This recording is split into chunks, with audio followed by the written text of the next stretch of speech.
Can you hear me? Yes, we can hear you. All right. Hey, good morning. My name is Marla. I'll be facilitating the meeting today. I will read our information first, and then we'll get started. Eracism is the slogan of the group Erace, which was formed in New Orleans in the summer of 1993. We seek ways through person-to-person communication to show that we are committed to treating all human beings with love, respect, empathy, compassion, and humility. Join us. Erace is an organization that does not espouse any political party, and we have no religious affiliation. We believe in acceptance of all people, and no personal attacks of any kind will be tolerated. We come with the intention to listen, learn, and not argue. And for the land acknowledgement, we begin today by acknowledging that what we know as the United States is the ancestral and unceded territory of many indigenous peoples, and that there are many more nations and tribes that could be named here. Members of our meeting group today are on the lands of the Chitimacha and Choctaw in New Orleans, the Creeks and Cherokees in Atlanta, the Tonkawan, Lipan, Apache, and Comanche in Austin, the Lenape and Piscataway in Washington, D.C. metropolitan area, the Wampanoag and Nipmuc peoples in Boston, the Coahuila and Mojave in Riverside, and the Lumbee in Fayetteville. We thank their ancestors for being stewards of these lands through the generations and through today. We need to protect and honor the history and the people of these places. Despite centuries of colonial theft and violence, we should always remember that we are still on Indigenous land, and it will always be Indigenous land. All right, I'm going to call off people in the order that I see on the screen, just so you can briefly introduce yourselves, and then we will get started with the meeting. I guess I should briefly review the rules of the meeting before we do introductions so everybody's clear. When you're not talking, please keep yourself on mute. And I will keep a list of people who want to be on the list to speak. Each person who gets to speak will have 2 minutes at a time. I don't think you'll be able to hear my timer go off, so I will probably just gently interrupt with a verbal cue. But if Do you want me to use mine? That would be great. Thank you, Louise. Okay. Yeah, I don't know why I can't hear mine, or why mine is unheard. I think it's because I have a big screen and then a little computer and the speaker is too far away. But one finger up means you'd like to be on the list. And then when someone is speaking, if you think of something and you want to ask them a clarifying question, you can wave 2 fingers. And the clarifying question, just for review, is just that. It's, can you clarify what you meant by? It's if you didn't understand a word or a term. It's not to further the opinion of the asker. So clarifying questions don't require long monologues. Questions that do not qualify as clarifying will not be allowed, and we'll just request that you please get on the list. I do want to just emphasize specifically for this article, again, that we are secular. We are not pro one religion or another. All are treated with equal respect. And with that, I will ask people to introduce themselves. So Phyllis, you're the first person I see. Good morning, I'm Phyllis. I've been coming to Erace since the summer of 2008, and I am in New Orleans and about to experience being surrounded by a St. Patrick's Day parade. All right, Nancy. Good morning. My name is Nancy, and I've been coming to Erace since June of 2007. Bill? Hi, I'm Bill. I used to come regularly for like 30 years ago, and I know most of the people here, but good to be here. All right, glad to have you. Marion.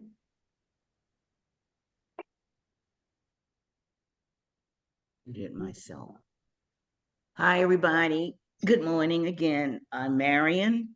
I've been attending these Erace discussions since June of 1993. And I think I told you all some time ago, I believe I did attend the very first Erace meeting that was held at the Broadmoor Library way back in 1993.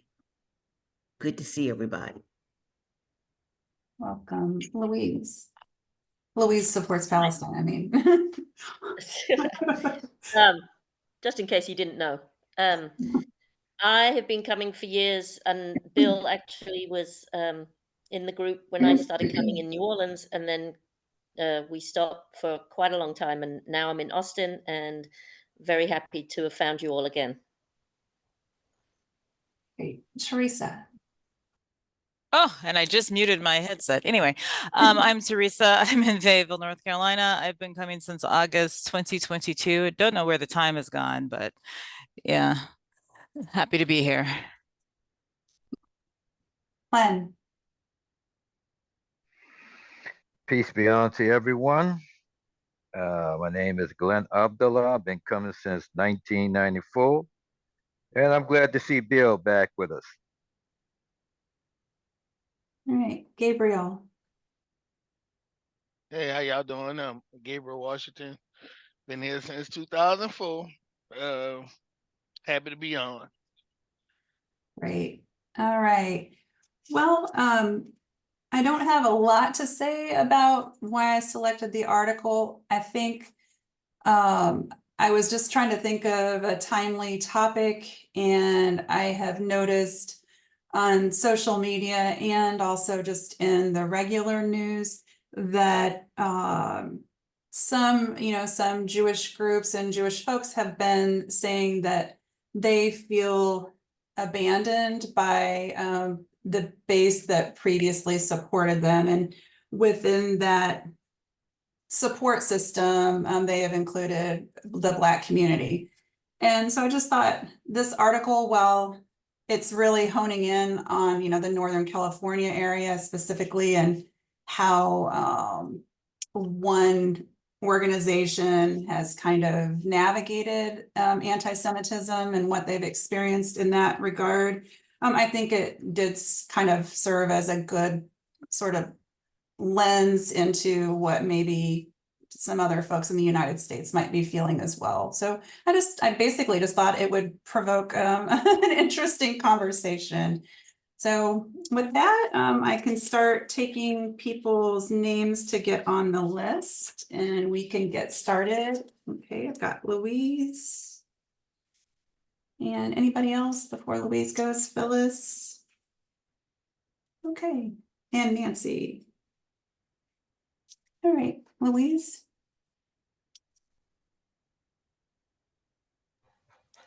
So a few things reading the article. I wrote down little bits. It says, there's a part there, it says, even the Jews that are calling for a ceasefire are asking, where are those saying Hamas started this? I'd just like to say that Hamas didn't start it. If you go back 75 years, and there's a lot of people on the news on everywhere saying, yeah, well, Hamas started it. No, they didn't. And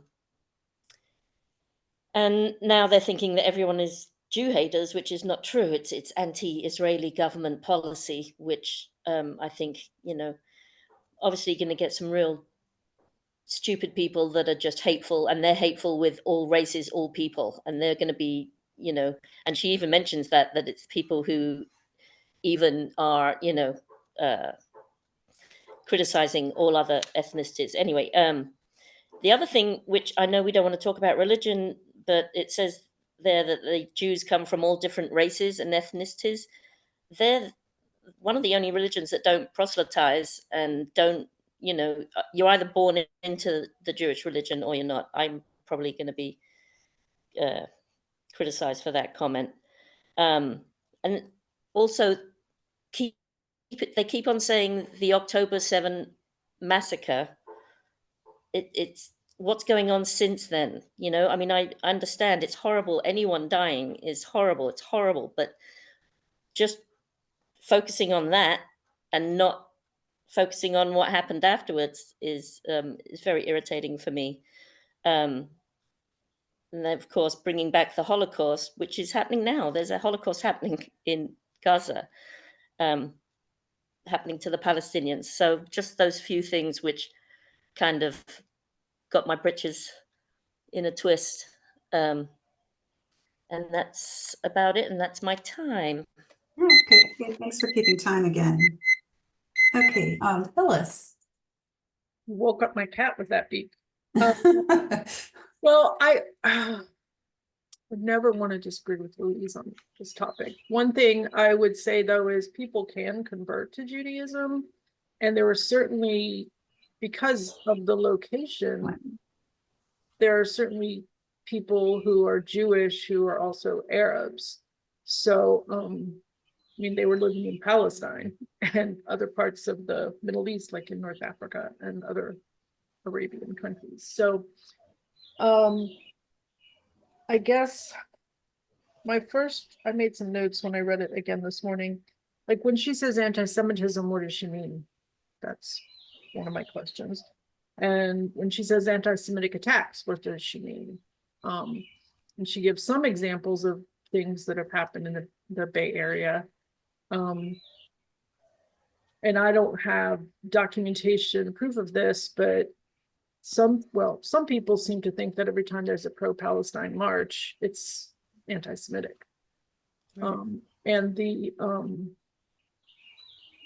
I try very hard not to conflate Judaism and Jewish people in general with Zionism and Israelis, or let me not say Israelis, the Israeli government and its leaders who seem to be hell-bent on genocide. I think there is a line to be drawn between those things. I've heard a lot of Jewish people who are very upset by what Netanyahu is doing. And I think it's important in this conversation to really separate those things and in how we talk about this. Are we talking about the Israeli government? Are we talking about individual Jewish people who don't have any more voice in what their government does than we do in what our government does? That feels like 2 minutes, Louise. No, it's just coming on. Okay, well, I'll get back on the list. You want me to put you on the list again? Yeah. How many people are on it right now? Just Nancy and Glenn. Yeah, sure. Okay. All right. Nancy?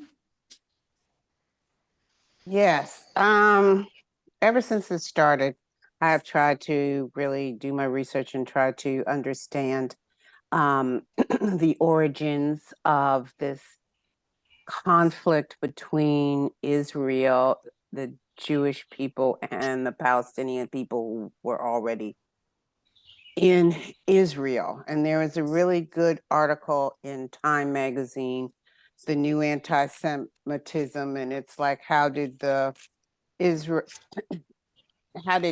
go from the Jewish people go from being the oppressed to being the oppressors?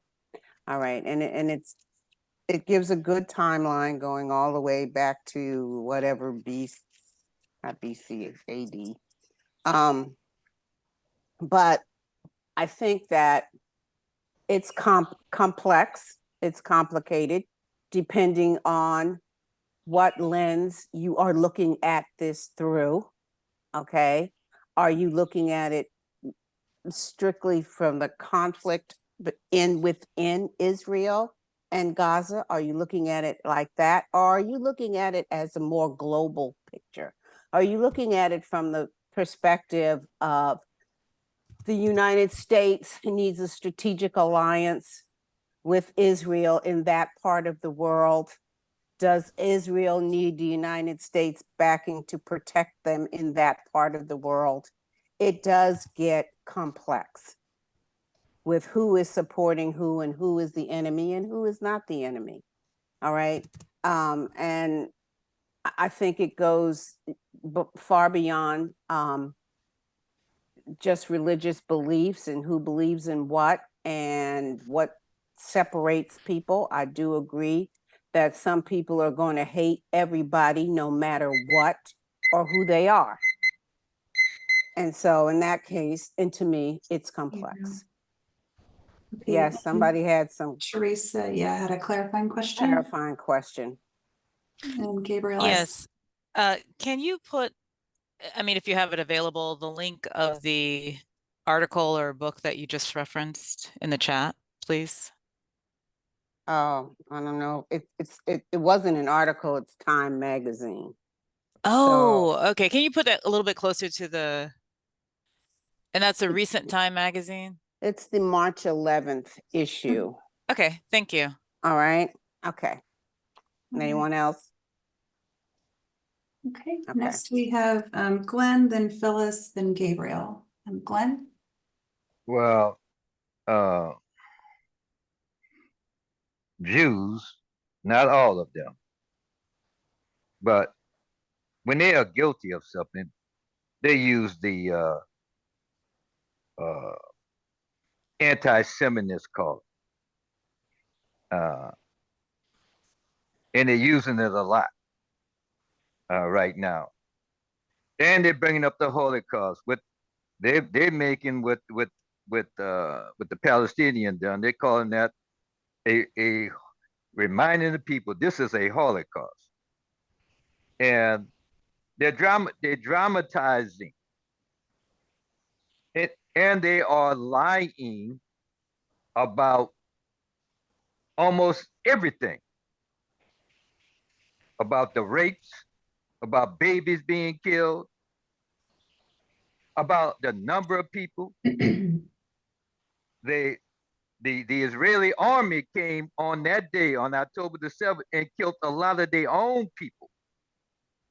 If the Palestinian was in the house with hostages, the tanks came and fired into that. So yeah, bodies were burnt up because of the tank fire. You know, I remember when African Americans would use the race card. That was our explosive weapon. There are times that we would get fired and we would use the race card, even when we were rightfully fired. You couldn't fire a coach, a black coach, without them saying, oh, it had to be racism. So people use these things as weapons. Individuals use these. I was criticizing one of my sons a couple of weeks ago. Oh, you saying I'm this? I said, hold it, son. I said, you trying to, hey, you trying to make me feel guilty for correcting you.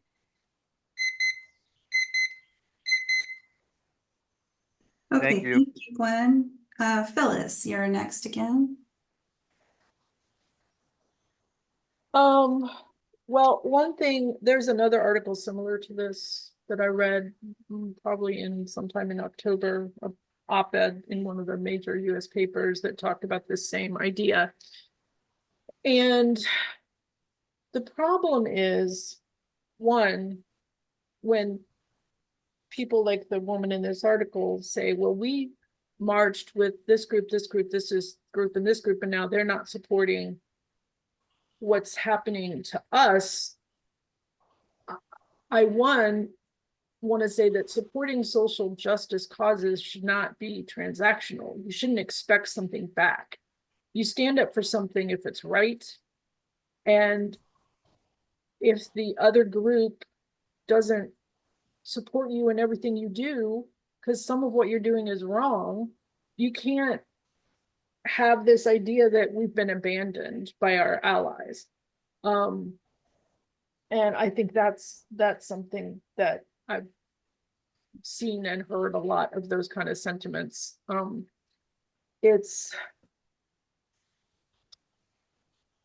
I'll just go into the next thing. Like, there's some people who will say to queer people who support Palestine, they'll say, well, if you were there, they'd throw you off a roof.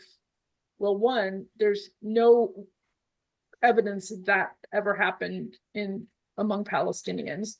And two, does that mean if one Palestinian did that, they all deserve to be genocided? Because they might have homophobes among them? I mean, it makes no sense. It's called peak washing.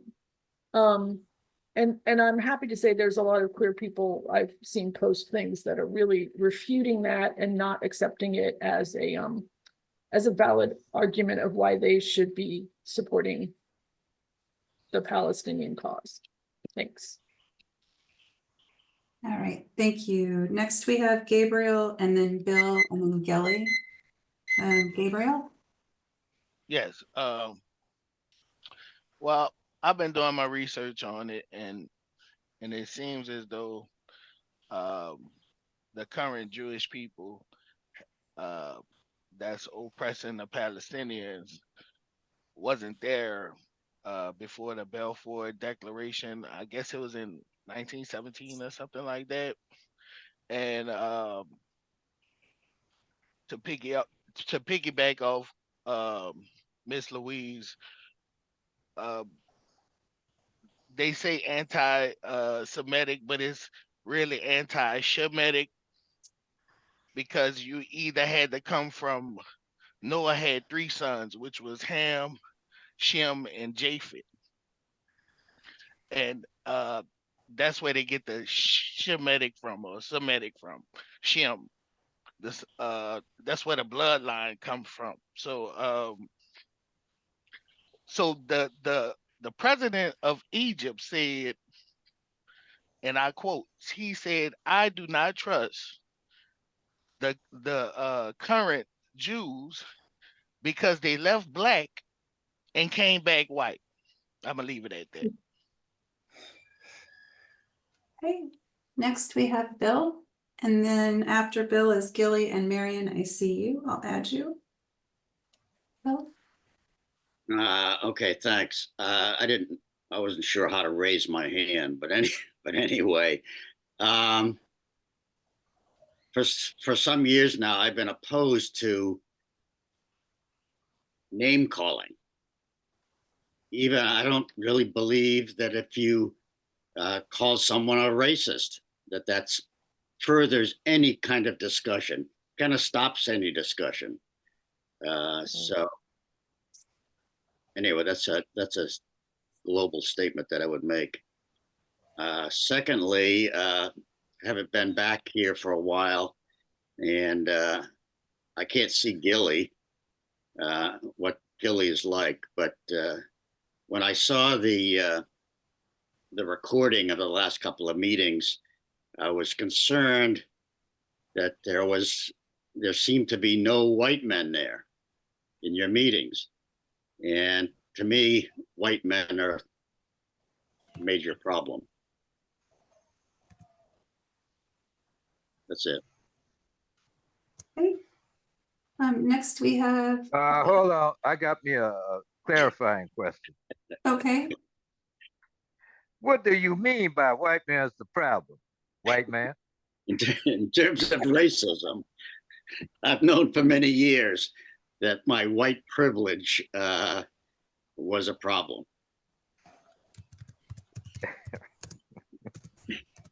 Thank you, Glenn. You're welcome, Bill. okay. Gilly? Good morning, y'all. This is me. Greer. Hi. Just letting you know. Sorry I was late. I just had the update. I've been following this one guy. His name is Noah Finkelstein. He's an American science and activist. Political scientist and activist. And his primary field of research is politics of the Holocaust in the Israeli-Palestinian conflict. He was born in New York, and both of his parents survived the Holocaust. So I've been looking at a lot of programs that he's been on, because he said, when he speaks, he says, I'm not pro-Jewish and I'm not pro-Palestinian. He says what I am is pro the truth. And the reason why I follow him is because of his background and how unbiased he is. And he was speaking on something, I don't know if y'all know about it. It's something that happens so often, even before this conflict was going on. Israel would send soldiers into Gaza. They call it mowing the lawn. It's a term that Israelis use all the time. Mowing the lawn, mowing the lawn. He say they use it so much that when somebody says it, nobody bats an eye. But what they do is they go in and they kill kids. They actually kill kids. They had a operation called Castle Lad around 2008 and 9. They killed 350 children. That one in 2014. It was called Protective Hedge. They went in and killed 500 children. But I doubt if any of us, because I never heard this. I was like, out dropped off, and I was shocked. But if any, Israel created the perfect breeding ground for Hamas. If you constantly oppress, suppress, you control whether their lights on, you control whether they get food, you control whether the water's on, you're creating an environment for these people to respond. And you were on some level invited and taken in, but at the same time, you wanted more than you were given. You can't expect people to be hospitable when I invite you into my house, then you go into my refrigerator and what you want. That's it.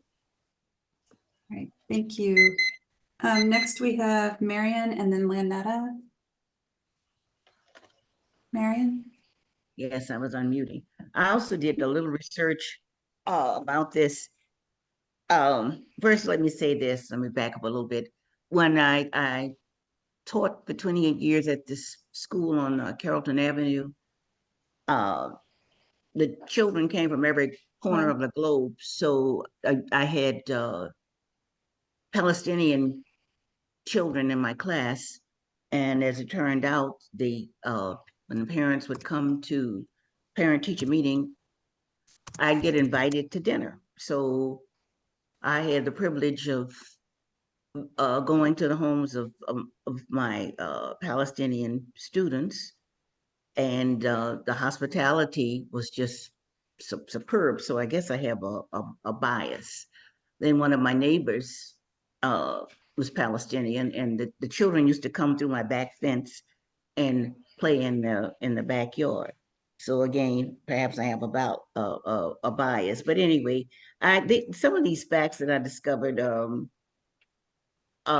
said that the Palestinian flag was banned by Israeli occupied West Bank and Gaza between 1967 and 1993. That years ago when I was a little girl in Sunday school, I remember now that the Palestinians, called Palestinians today, were once known as the Philistines, and the Israeli people were called the Israelites, and they considered the Palestinian, then called the Philistines, barbaric and brutal and savage. They considered them uncivilized because they ate pork and they were uncircumcised. So all of this is very negative. But again, I'm so glad I had the opportunity to meet Palestinian people who did not fit this description. Then the Romans named the region where the people live Palestine to irk the Jews. So was that beat for me? Yes, it was. Well, that's a fast 2 minutes. Okay. Would you like to get back on the list? I'm going to listen to everyone else for a few minutes. Thanks. Okay, great. All right, next we have Leonetta, then Glenn, then Phyllis. After that, the list is open. Good morning, everybody. Sorry for being late, and happy Social Work Month, Bill.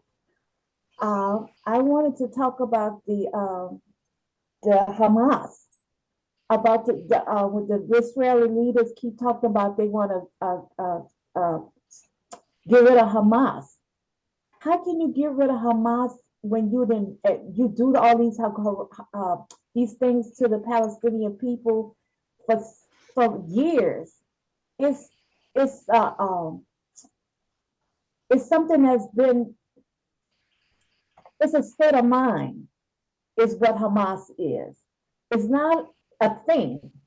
It's in these people. It's things that you have done to this to a nation, a group of people for years, and you can't. It's not. It's I don't even know how to explain it to y'all. Maybe y'all, this is a discussion that we could talk about. I don't think this is not something that's going to be handled on the battlefield. It's things that's been done to these people for years, and it's not going to be this two-state solution.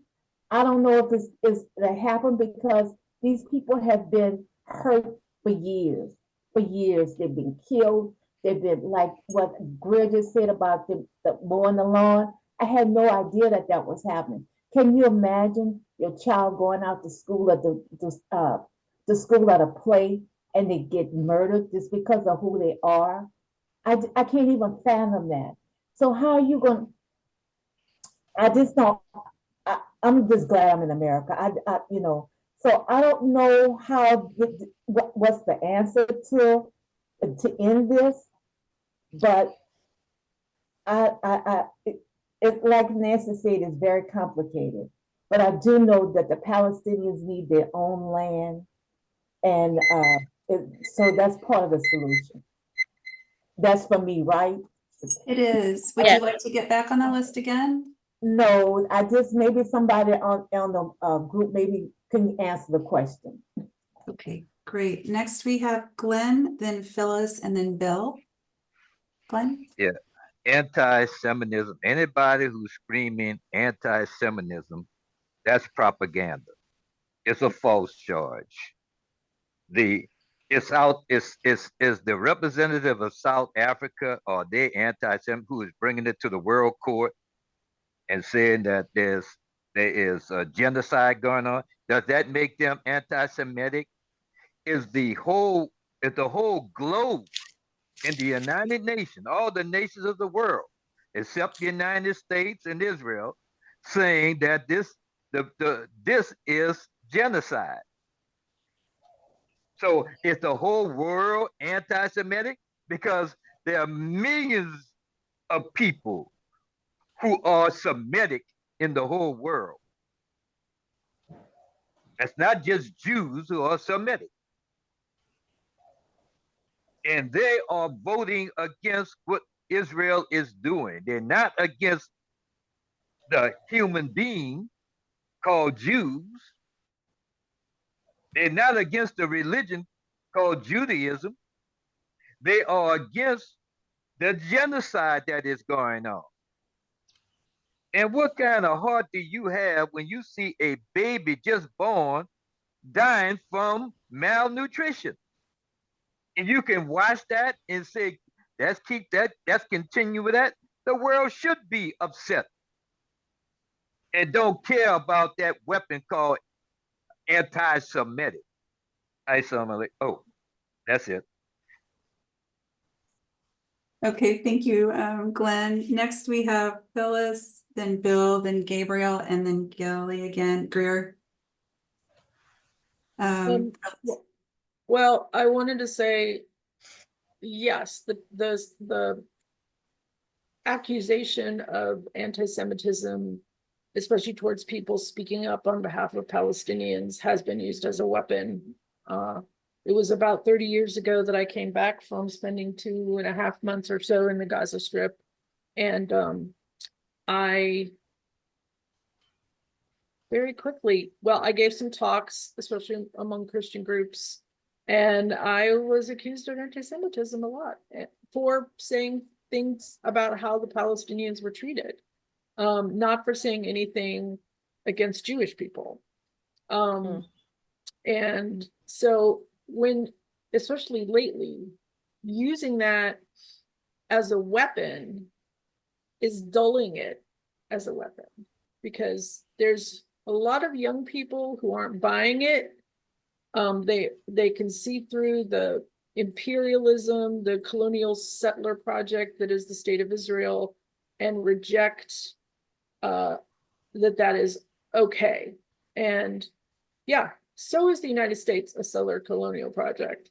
We have our own issues in how we treated the people who were first on this land.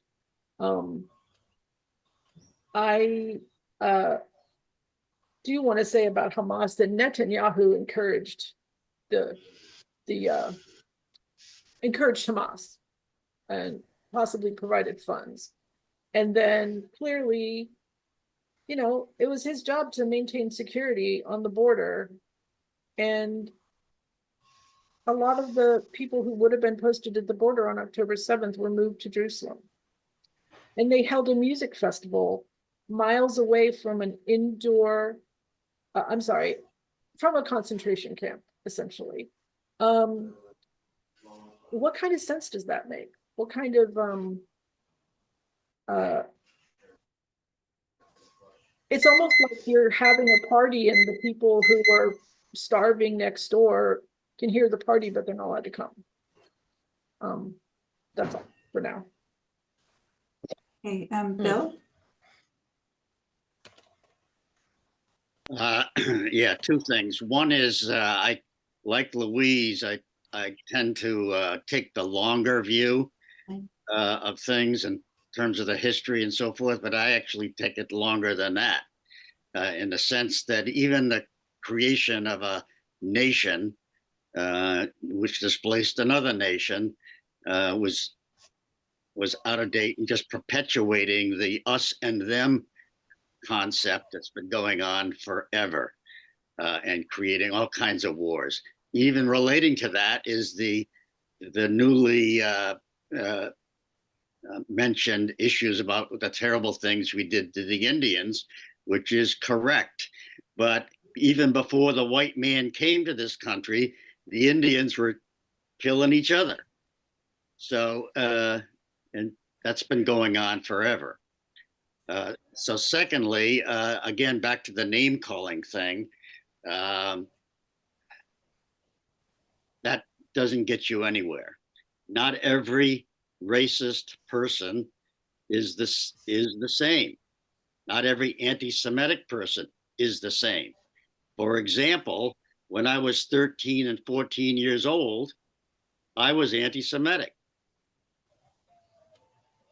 That's it. Okay. Gabriel? Well, hold on a minute. Glenn has a Yes. clarifying question. Correct. What made you anti-Semitic, Bill? Well, it's kind of a long story, but as an adolescent, I was trying to find out my identity, which is at least partially German. Connect is a German name. So I was looking at history and so forth, and I was actually, I read and I still have the original version of Mein Kampf. So that's part of it. Plus my family, grandparents, and so forth were anti-Semitic. Thank you. Okay, Gabriel. I wanted to piggyback off what Miss Lynetta said. She was looking for a solution, but there really is no solution, because this might be a little controversial, but the land doesn't belong to the Palestinians or the so-called Jews. So the scripture says that when the real Jews get back in the land, then and only then will it be peace in the land. So I fear that there is no solution, no two-state solution or no two-part solution, because the same people that is claiming to be Jews, the scriptures say they are not. I'm gonna leave it like that. Next we have Greer, then Glenn and Nancy. I had seen a lot of videos posted where soldiers were in the homes of the Palestinians, just going around, just damaging stuff. They were dancing with food and in the camera going like, "Ooh, look, this is what we got to eat while y'all starve." And it was on TikTok. And I'm like, y'all have time for that.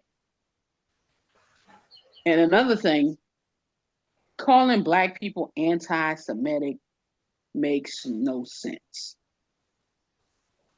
Because you know the history of African Americans in this country. And it rubbed me the wrong way when she did the parallel and insinuating that we're anti-Semitic. When we can see, when a lot of people can't, correlations better with how we fit in with other people. Now, if they can't see African Americans, we were treated in this country and still are to this day. And you call us anti-Semitic, that's because you don't want to hear anything we have to say, but we owe you to stand by you. And when actuality, we don't owe you anything. Because we're still fighting our first fight right here and now today. So basically, you miss me with that. I mean, it really rubbed me the wrong way with the article. The truth is what it is. And whether you want to embrace it or not.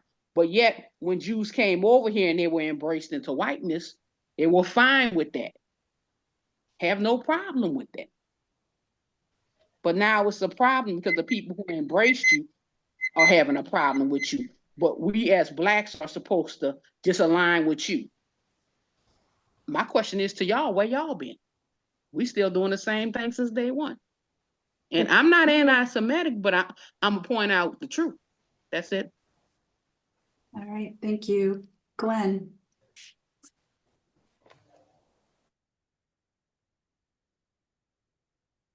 Glenn? Oh, sorry, I thought I was unmuted. Okay. Yeah, on Netanyahu supporting Hamas. Um, the Palestinian Authority is another organization that's bigger than Hamas, but it was seeking a peaceful way to coincide with Israel by through the Oslo Accords. So Netanyahu wanted to break that up, so he gave money and to support Hamas in every way so they could rival Hamas, and they would be looked at as representing the Palestinian as a guerrilla group that don't want any peace, refuse to sign any peace agreement, so that Israel wouldn't have to give back the land. So yeah, yes, Netanyahu did do that, and also that as African Americans and all people who have been under colonialism, they are not they are not going to abide with somebody being abused like that. They're going to come out against it. African Americans will come out against it because of how we were under an apartheid situation in America and a long history of slavery. We do not like to see anybody oppressed, whether it be white, whether it be Jews.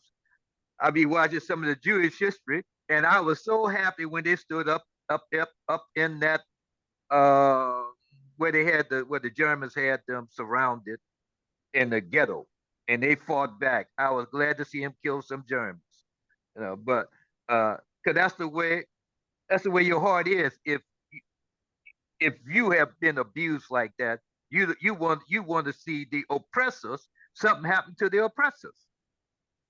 Uh, and if you've seen the same thing happen with the Indians when the Europeans came here and just took their land. They fought back to get the land. Would you like to Oh, get back on the list, Glenn? no, yeah, you can put me back on the list. Okay. Next we have Nancy and then Glenn again and anybody else and Phyllis. Okay, Nancy. Mm. Oh, I kind of forgot what my original point was. So many And Greer. people have gone since I initially thought of it, but I saw an interview on I think it was Face the Nation one Sunday morning, and it was an interview with a woman who lived in the West Bank all right, and and I don't understand, or I'm not real learned on the history of the West Bank, but I thought that the West Bank was an enclave for Palestinians. It was set up for Palestinians to live in the West Bank. And then during the 6 Days War, the conflict with Israel and the Palestinians, they occupied the West Bank. All right. And if I'm wrong, somebody please correct me. But this woman who apparently lives in the West Bank, she said only Jews should be able to live in the West Bank. There should be no Palestinians there. And I thought, well, I didn't like it. I just, I was like Marion, shaking my head, and I'm like, oh my God, how can you think? I mean, how can you be supposedly a religious person and have that kind of mindset and viewpoint?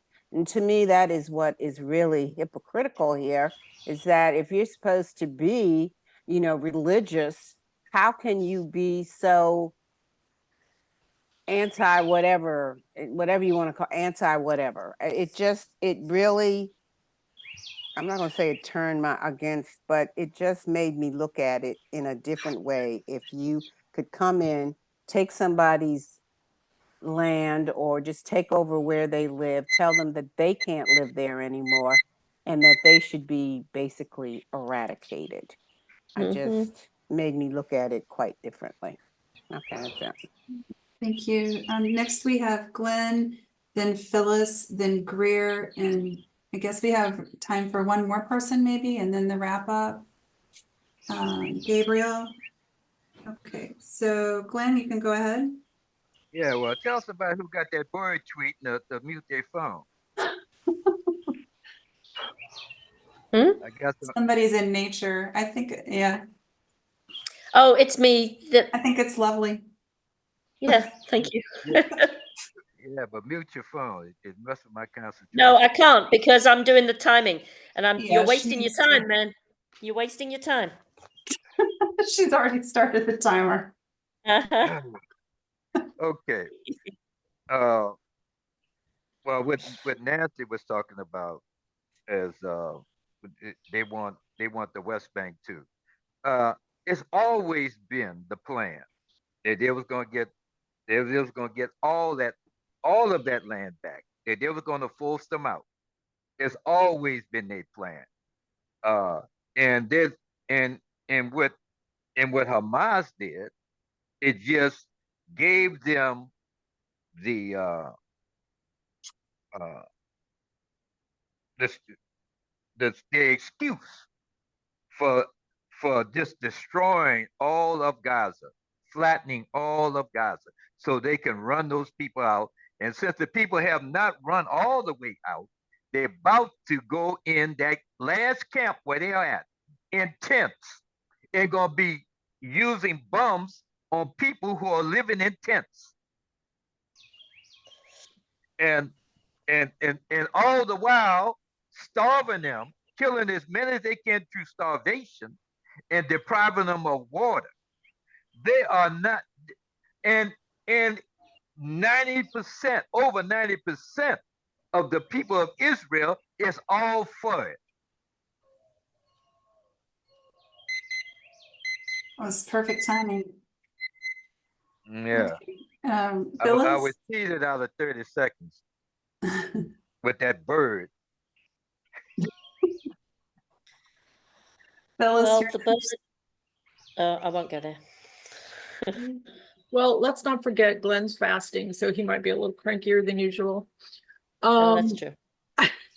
So I want to say, kind of what Nancy was saying. There is in Israeli society, a, I think they've been taught to dehumanize Palestinians in every way. And of course, everyone in Israel, with some exceptions, the Haredi Jews are currently exempted from conscription into the military, but pretty much everybody who lives there serves in the military when they're very young.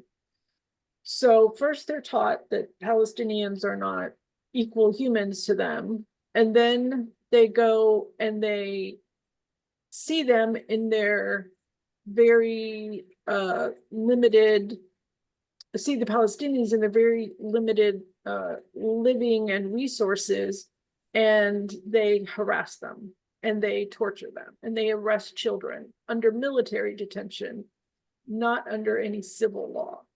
So people are held, and then children are held in military detention without any kind of charges for years.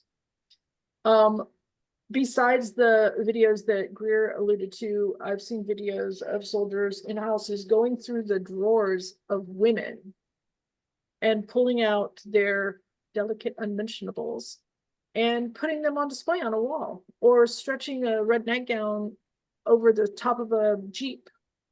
And that, first of all, they seem surprised that these things exist. So I don't know what their lives are like, but it's almost like, and they've said, oh, of course we knew they were all like whores. We knew that because because married women have lingerie. I'm like, what? So, this is an ongoing thing. I don't know how the Israelis are going to unlearn what they have been taught. I think Palestinians, especially because of the impact of the Muslim faith, are more able to forgive maybe or work with people, but I don't think the Israelis are going to ever settle for Palestinian.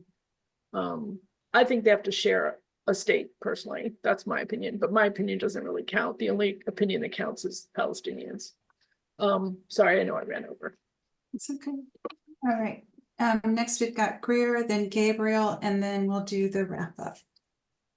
Greer? Okay. In 1986, Benjamin Netanyahu defined terrorism as the systematic and deliberate targeting of civilians for political goals. That's exactly.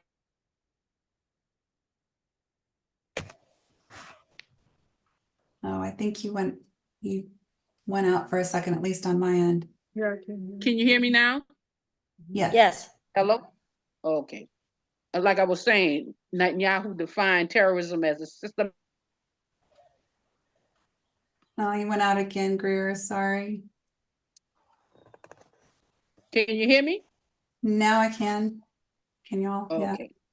Yeah. I don't know if it's gonna last. I don't know. They're doing something with the streets and wiring. Well, look, again, I'm gonna say it. Netanyahu said terrorism is the systemic and deliberate targeting of civilian political goals. In trouble for something which I don't know what it was, where his credibility and standing with the community was basically in the can. Now he's like a hero. They're worshiping him. It's feeding his ego. This is a power trip thing on some level. And reading online, like a lot of Israeli.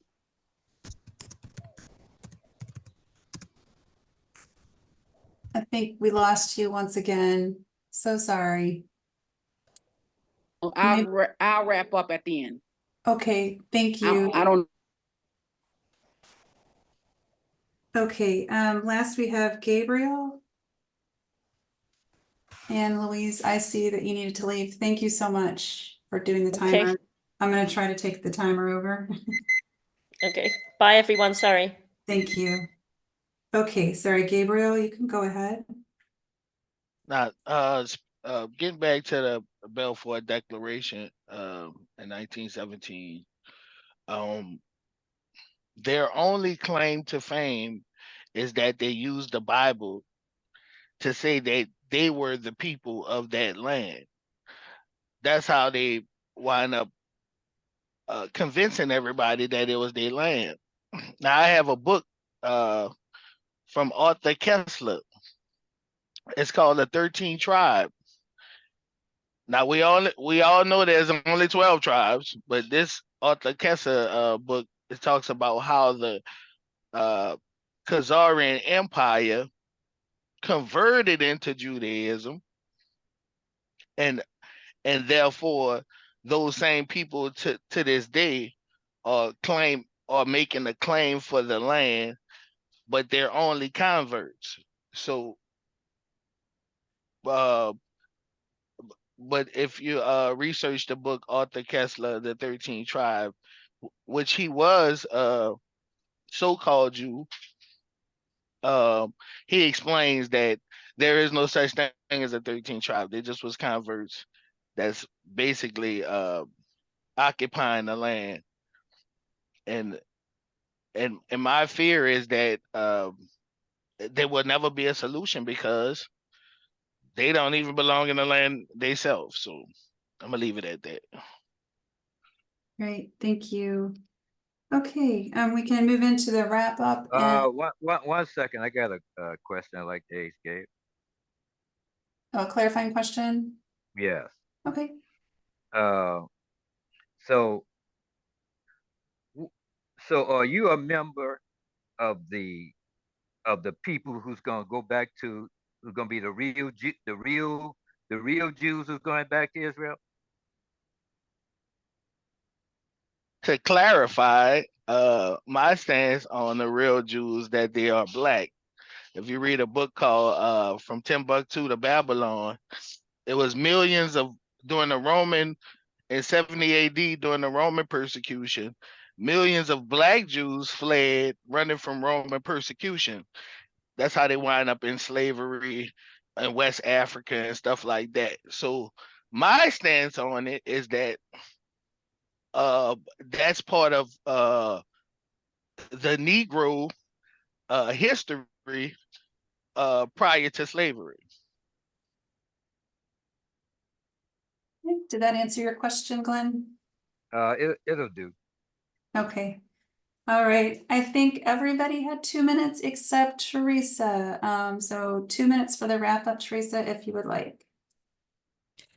Yes, thank you for the discussion. Y'all did your homework far more than I ever cared to. I mean, you guys are really optimistic that this conflict is ever going to end. I think it will it will be here until the end of the earth. There has to be absolutely no humans on the planet. I'm very pessimistic about that, even about racism, but the part of the article that really resonated with me was like suddenly the Israeli government does something, or I shouldn't say suddenly, I know it's an ongoing thing, but then anyone who is Jewish, not even necessarily Israeli, somehow is now conveniently a target for somebody who just leads almost next to nothing to hate and be violent. And I always think that as a Black person, I'm in a group that's always on the short list to be hate. And you're like, what happened now? And I was self-imposed exile when W became president. And I was working in Egypt, my first country in my exile state, and vacationing in Zanzibar, which is a Muslim island, when W decided to invade a Muslim country, predominantly Muslim country, looking for weapons of mass destruction. And suddenly in that country, because even though I was in vacation and I was working in Egypt, suddenly anybody asked me, where was I from? I said, oh, I live in Egypt. I would not say that I was an American because I'm not going to face the consequences of the American government's actions that ticked off whoever. So the part of the article that really resonated with me was when they say children are not showing any symbols or whatever, we're not putting out menorahs or whatever. I was like, you are absolutely effing right.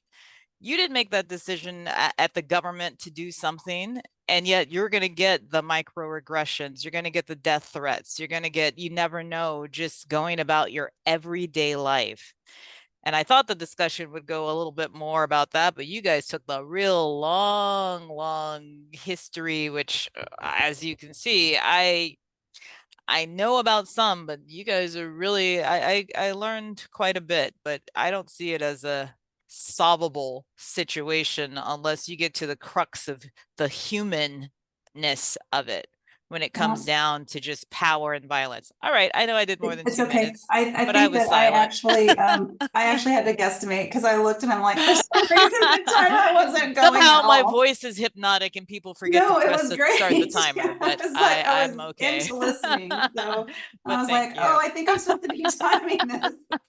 Anyway, I'm okay. done. I'm done with my one and only rant for the group. No, Thank you. thank you. It was not a rant. I'm glad to hear it. Okay.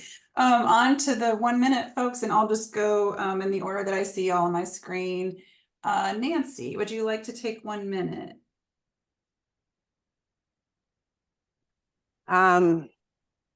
There's so many, different ways that this conversation could go, but it was an excellent article. I agree with Teresa. The situation may never, I mean, the entire situation, because there are so many facets to it, may never ever really truly be resolved. I mean, it's complicated and complex, and there are many different viewpoints that you could look at this through. And how are you going to solve each one of them?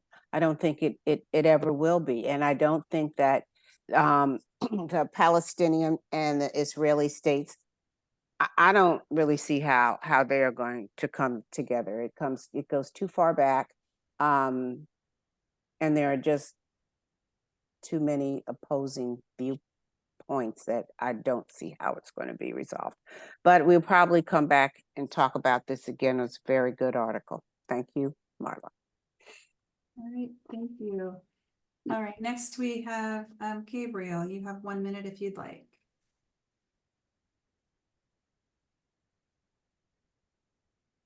Oh, I'm on. Yeah, you get 1 Oh, minute to wrap up if you'd okay. like. Well, I just want to thank y'all for having me on. Uh, I'm kind of in agreement with Miss Teresa that it will never be resolved. Uh, I kind of take the Bible stance on it, so I don't think it's none of their land. I think the land is for uh black people that were scattered all over, and basically it's gonna be they're feuding over a land that's not for none of them. So if I'm not mistaken, both of them had an agreement to be there, so given to them by white dignitaries. So I I I fear that the scriptures are true on that, and the only resolution will be baptized by fire, which is actually going on right now. But I will leave off by saying that I do think that it's a part of black people history, and it's a black land more so than a Khazarian land or a Palestinian land. But I do support the Palestinians, Miss Phyllis, just to let you know. All right, thank you. All right, thank you, Gabriel. Marianne, 1 minute if you'd like it.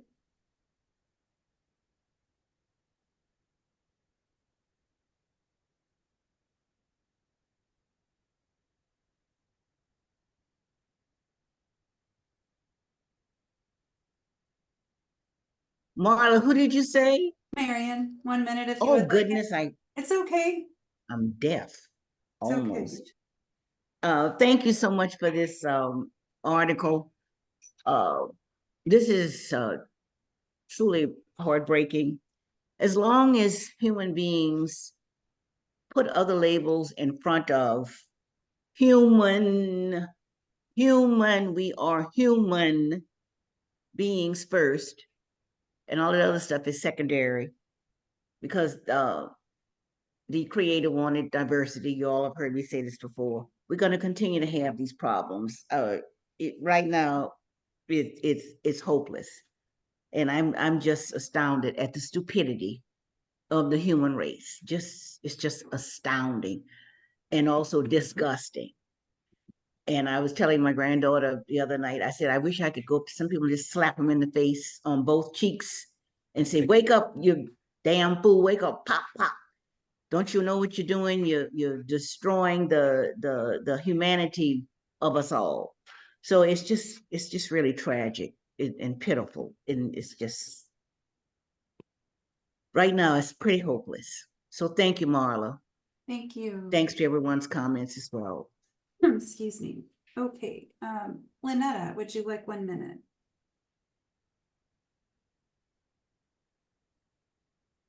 Thanks for a beautiful article, and thanks for everybody who tried to answer my question. I agree that it's a complicated matter. It may never be solved. And Teresa, I think you're right. It probably it's probably going to take to the end of time for it to be solved. I support the Palestinians. I wish that the hostages would be released and that they do have a ceasefire. I hope these things will surpass and the suffering will stop, that the people will get fed and that they don't bomb this. I don't forgot the name of the city where they're trying to bomb right now. I hope that doesn't happen because it's the only place, the safe place where these people are, and they're living in tents, like Glenn said. And it'll be truly a genocide. These people are living in tents. It's the only safe place. Rafa, thank you. And it'll truly be a massacre if they bomb that city. And the whole world is watching. Thank you. Phyllis, you have a minute? Who? Phyllis? Oh, It's Rafa, Leonetta, that you're thinking of is the area that's up next for the slaughter. I want to back up what Greer said about if there are Jewish people who are not getting why any Black person would support Palestine. They obviously don't fully understand the oppression faced by Black people in this country. They may have marched with Martin Luther King and Black Lives Movement marches, Black Lives Matter movement marches, but they didn't fully understand. And I think Black people look at what's happening to Palestinians at the hands of the state of Israel, and they see their own struggle as well. Thanks for the article, Marla, and thanks for everybody's really knowing a lot about this subject. I appreciate that. Thank you. Great. Bill, you have a minute if you'd like one. Okay, thank you. Couple things. One is, again, like Marion said, 99% of all of us are the same biologically and so forth, but we tend to focus on differences and stereotypes and so forth. Myself, I remember years ago after a meeting, standing around socializing, there was a young man from Mississippi Delta, and we started talking about music, and I said, well, you must like Mississippi Delta blues. And it was a wake-up call for me. He says, no, actually, my preferred favorite singer is Wayne Newton. So anyway, I appreciate all of you folks, and good seeing you. And some things still don't change. I really like Glenn, but I usually disagree with everything he says. Thank you well, for being here. well, you find a lot of friends in this meeting with you. Okay, Greer, you have 1 minute because we want to give Glenn one of the last words. I, however, will have the last word, but Greer, go ahead for 1 minute if you'd like it. I don't think anybody no, let me rephrase that. I don't think that people are seeing Netanyahu is doing exactly what was done to his people, to the Palestinians. and no one has used the term Hitler. He's hurt people, and we know this from just basics, the psychology of abuse. Now, mind you, I don't know if how close to the Holocaust in terms of his family members he was to that. But my thing is, you're doing the same thing that was done to your family to these people, and it's unconscionable. You talk about what terrorism is, and he said that what was in an interview in 1996, and he's doing the exact same thing. When people have political agendas and a zest for wanting power and to be loved in terms of idol worship, that's basically is what this is, because he was on his way out. All of a sudden, mysteriously, all the walls that surround Jerusalem and Israel and everywhere around, nothing worked. No gunshots, no warnings were heard. And they have one of the best militaries in the world. To me, and this is a theory, I cannot prove this. I think it was a setup. I think it was allowed to happen so this could happen. That's just my opinion, and that's what this is about. Thank you. Thank you. And finally, Glenn, you have 1 minute. Yes, appreciate the article, and a lot was brung out. Now, Biden in the Congress of the United States is the servant of Israel. They have no power to oppose Netanyahu. They can only say little flowery words, but not even any strong words. They can stop this anytime they want to. Biden can stop them with executive order to stop the support of Israel, sending ammunition, giving money support. Take those ships and bring them home. Bring our American ships home. He will stop immediately. He cannot stand up in that area of the country. Israel cannot stand up without the support of America. What's going to happen is like what the Houthis are doing, causing financial problems for the world. Israel's going to cause such a big financial problem for the world that we're going to have to stop supporting them. And that's how it's going to end. Thank you. All right, thank you. Wow, thanks to everybody. I've really enjoyed the discussion. And I don't have a whole lot to add, just a couple of interesting things I've observed across social media. That to me, social media is both a blessing and a curse, if you will. And what has been so stunning to me in all of this is just the upfront, in your face inhumanity of it all.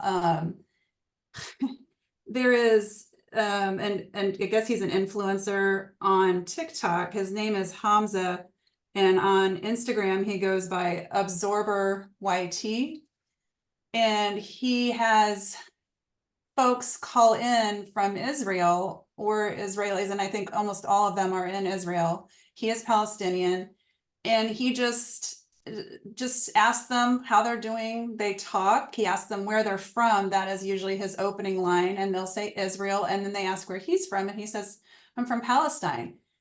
And 9 times out of 10, the vitriol and the hatred that come out of folks who are in Israel directly towards him, I mean, while he remains completely calm, is just stunning to me. I don't know. And it made me think about that specifically in the context of people saying how they start young and teaching Israelis to, place Palestinians in a lower portion of humanity, because there are kids coming on and they're yelling and screaming that they hate him immediately. Immediately when they come on the air, they recognize who he is and they are screaming hatred at him. How he remains calm, I really don't know, but he's doing a public service. He really is. I hope not too much at his own expense. Again, just the theme of the article, or kind of what I wanted to bring up too, which we did talk about some, was sort of how some Jewish folks feel like they haven't been supported by the Black community. And it made me think about how there's just the ongoing theme of placing the burden on the Black community all of the time to speak up, to say something, to be supportive, to have a stance, you know. And we as white folks, we really need to knock that crap off. Like we really do. We need to stop putting the burden and the responsibility on the Black community to, you know, to carry the weight of everything. I would agree with what Bill said. I appreciate you being here about we need more white men on Erace. I really would agree. I think a lot of times it feels like Black folks and women wind up doing the majority of the work within the community itself. So it's great for you to be here. I'm glad you're here, and I hope you come again. And the final thought that I had, that I had talked to Phyllis about offline too, is, you know, what do we expect in the face of oppression?